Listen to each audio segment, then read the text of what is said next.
1월 29일 18시경 당시 서울 부정국민학교의 3학년 이영호 군이 서울 강남 압구정 소재의 현대아파트 205동 앞 노들길에서 유기되었습니다. 유가족에게 30대로 보이는 남자가 협박 전화를 했습니다. 범인의 목소리를 들어보시죠. 정확하게 지금 34분 조금 지났으니까 40분에 뒤트렁크를 좀 열어주십시오. 뒤트렁크요? 뒤트렁크를 여셨다가 끝까지 다 여셨다가 다시 닫으셔가지고요. 네. 바로 지금 공항 국내선으로 좀 오십시오. 김포공항 국내선입니다. 네, 알았습니다.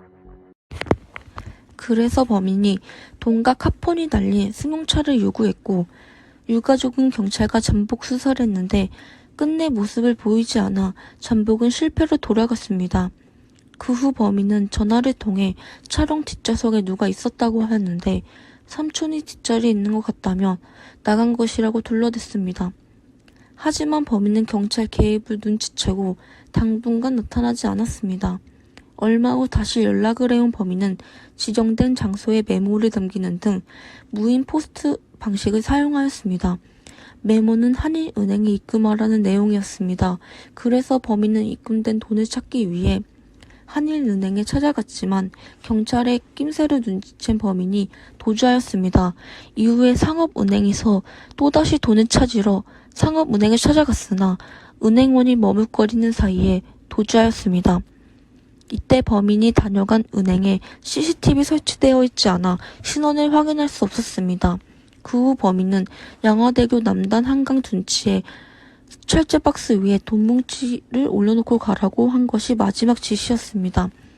그 당시 그곳엔 경찰이 잠복해 있었으나 무전을 주고받는 과정에서 장소가 혼돈이 생겨 범인을 검거하지 못하였습니다.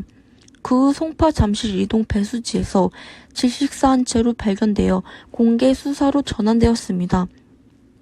수사 과정에서 유력 용의자 이모 씨가 지목되었는데 그 근거로 범인과 이모 씨의 전화상 음성이 일치하였고 범인이 개설한 계좌주 이름이 실제 이모 씨의 주변 지인과 동일했습니다. 그러나 경찰은 뚜렷한 물증이 없었기에 수사에 난항을 겪었으나 범인의 통장을 개설해준 은행원과 피해를 목격했다는 매점 주인의 진술에 따라 몽타주가 작성되어 지명수배가 되었고 제보가 잇따르면서 수사가 활기를 띠는 듯했으나 이는 무관한 사람으로 밝혀지면서 끝내 범인을 검거하지 못하여 영구적 미제 사건으로 남았다고 합니다. 다음은 이기석 기자가 이영호 유괴 사건에 관한 영화를 보도하겠습니다. 지금까지 최정원 기자였습니다. 대한민국 3대 미제 사건으로 남은 이영호 사건은 그놈 목소리 영화로도 만들어졌습니다. 강력 범죄가 끊이지 않았던 1990년대 뉴스 앵커 한경배의 9살짜리 아들 상호가 어느 날 쥐도 새도 모르게 사라지고 나서 1억 원을 요구하는 유괴범의 협박 전화가 걸려옵니다. 아내 오지선의 신고로 이 사건엔 전담 형사가 붙고 비밀수사본부가 설치됩니다. 유괴범의 유일한 단서는 오로지 협박 전화 목소리뿐 상호의 생사조차 모른 채 협박 전화에 매달려 있던 한경배는 그놈에게 직접 접선 방법을 알리며 스스로 아들 찾기에 나선다라는 내용의 영화입니다. 이 영화는 실제 이영호 유괴 사건의 참담한 모습을 잘 보여준 영화입니다. 이상 지금까지 그놈 목소리 영화 보도한 이기석 기자였습니다. 서울시민대표 이문빈님 나오셨습니다. 안녕하세요. 혹시 이 사건에 대해 좋은 점과 아쉬운 견해가 있다면 말씀해 주시죠. 사실 이영호 유괴 사건을 알고 나서 좋은 점보다는 아쉬운 점이 더 큽니다. 좋은 점이 있다면 잠복 근무를 하는 등 경찰로서의 의무를 다한 것과 시스템의 한계에도 불구하고 몽타주를 그리는 등 범인을 검거하기 위한 노력을 기울인 것은 좋았습니다. 경찰이 잠복 수사와 재수사 등을 실행한 것이 경찰로서의 의무를 다하고 그 시대에 있는 수사 방법과 기술 한계에도 포기하지 않고 검거하려 노력한 것은 좋게 평가합니다.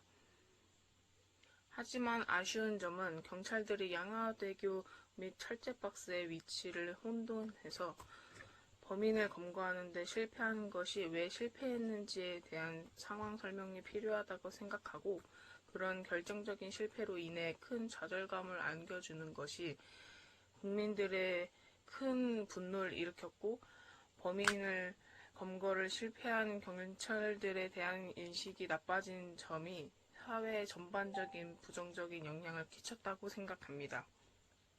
그래서 재수사를 진행했는데도 불구하고 끝내 범인을 검거하지 못해 아쉬웠다고 생각합니다. 이해 잘 들었습니다. 그럼 지금까지 뉴스 비평이었습니다. 들어주셔서 감사합니다. 이해